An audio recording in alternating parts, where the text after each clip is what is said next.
Today, ladies around the world pay a lot of money just to have structures like this. But in her case, she was used and abused even after her death for having this. The case of Sarah Baartman, also known as Hottentot Venus, is a typical case of another form of horrible African slavery experience. So many people do not know about Sarah Baartman, the lady with the largest buttocks, or the experience she had in the hands of her slave masters simply because she had a very large buttocks. How she ended up being exhibited as a freak show attraction in London and Paris, and what they actually did with her body after her death. These and many more are what we are going to expose in this video. But before we proceed with the video, please, if you haven't subscribed yet and you found value in this video, kindly hit that subscribe button, give this video a thumbs up, share your opinion in the comment section below, and a big thank you to all our amazing subscribers. Please don't forget to share this video with your friends and spread the love. Your support means the world to us.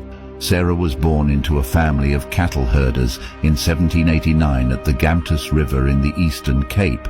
Sarah experienced full-time hardship in life. This is because she was orphaned as a teenager, with her mother dying when she was just 2 and her father when she was a teenager. Sarah's mother is a native of the oldest tribe in South Africa, known as Khoi tribe. There were 2 physical features that beautified the women of this tribe at that time. 1. Lighter skin tone, and 2. Well-developed hips. Sarah, being a daughter to a Khoi tribe woman, also possessed as a heritage from her mother a well-developed large buttocks, medically known as steatopedia.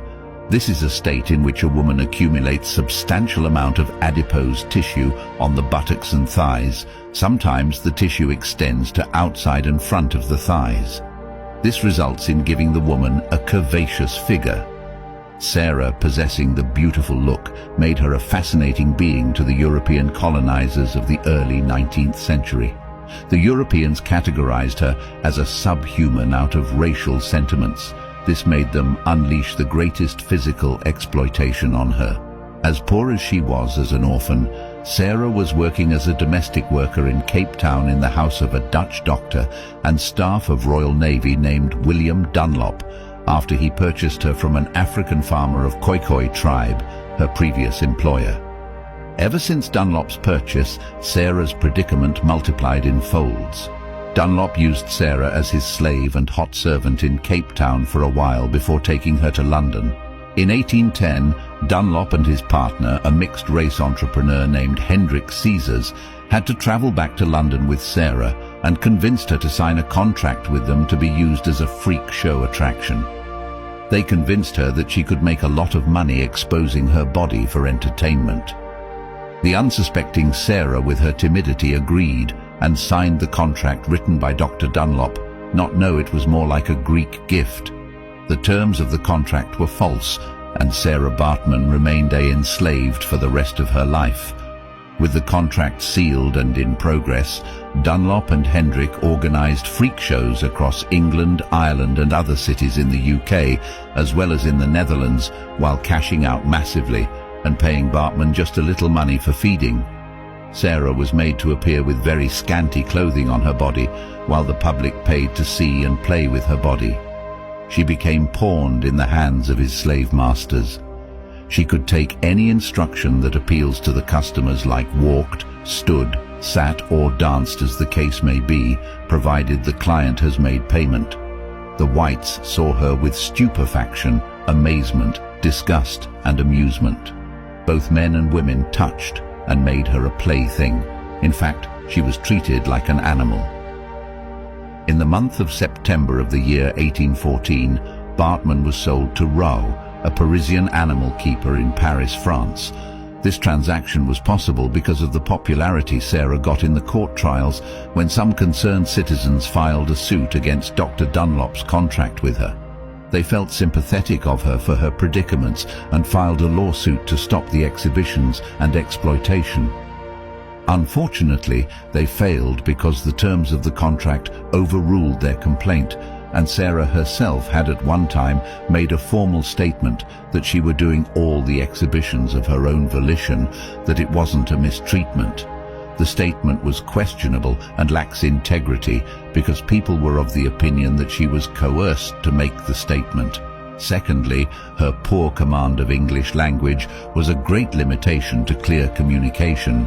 However, Baartman continued her performances, displaying at the popularly known Palais Royal. She was caged in a show glass with baby rhinoceros, and Rowe gave her instructions on the positions and styles he wanted her to pose. She was made to exhibit some kind of zoological behavior. This gave her some psychological shift, turning her into alcoholic person. It was rumored that she also indulged into prostitution. As a result, she met a famous French scientist and Surgeon General of Napoleon Bonaparte and caretaker of the menagerie at the National Museum of Natural History. His name was Georges Cuvier. He was also popularly regarded as the founder of French naturalism and comparative founder of anatomy. His interest in Sarah was to use her for a scientific study.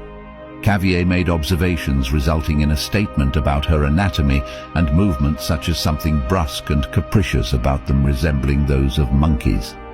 Baartman suddenly became a trending gist among the French scientists and formed the subject of scientific paintings in Paris. These paintings would become monuments if the story science-based racial discrimination. Cuvier, in his quest to confirm his theory, which states that Africans were scientifically close to animals than they are to humans, wanted inspecting the Baartman's reproductive organ to check the presence of elongated labia. However, Baartman refused him seeing her reproductive organ. These exploitation continued until when she unfortunately gave up the ghost on the 29th of December 1815 in Paris at the age of 26. She died of pneumonia, syphilis or alcoholism, and also died in poverty. Although she was dead, Cuvier went on to dissect her body to continue with his research. In 1817, his dissected body was cast in a plaster and displayed in Paris. In his research work, he established that the blacks are perpetually inferior to the whites. In 1975, the private's brain skeleton and the plaster cast of her body were exposed to the public in Paris. Although, after several complaints, the feminists in 1970s argued that the exhibition was destructive and demeaning to women. In 1974, the remains were finally removed from the public view, and France retained ownership until in 1994, when Nelson Mandela became the president of South Africa. He requested the French government to return Baartman's remains. The French government only agreed and returned her body in the year 2022. On the South Africa Women's Day, her body was buried in Cape Town. After 200 years she died. The former president of SA Tharbone Mbeki declared Sarah's resting place a national heritage site. As a reward for her tortures, humiliation and enslavement, Sarah was declared an iconic symbol for the dark African colonial past. You see, Sarah's enslavement shows how the Europeans abhor the blacks. It is one of the greatest African people's humiliation in history, where the beauty and amazing physical sculpture of a black was ironically given the worst remark due to racial sentiments. Thank you so much for watching. If you enjoyed this video, please remember to subscribe for more exciting videos. Give this video a thumbs up and share it with your friends. Your support means everything to us. See you in the next video.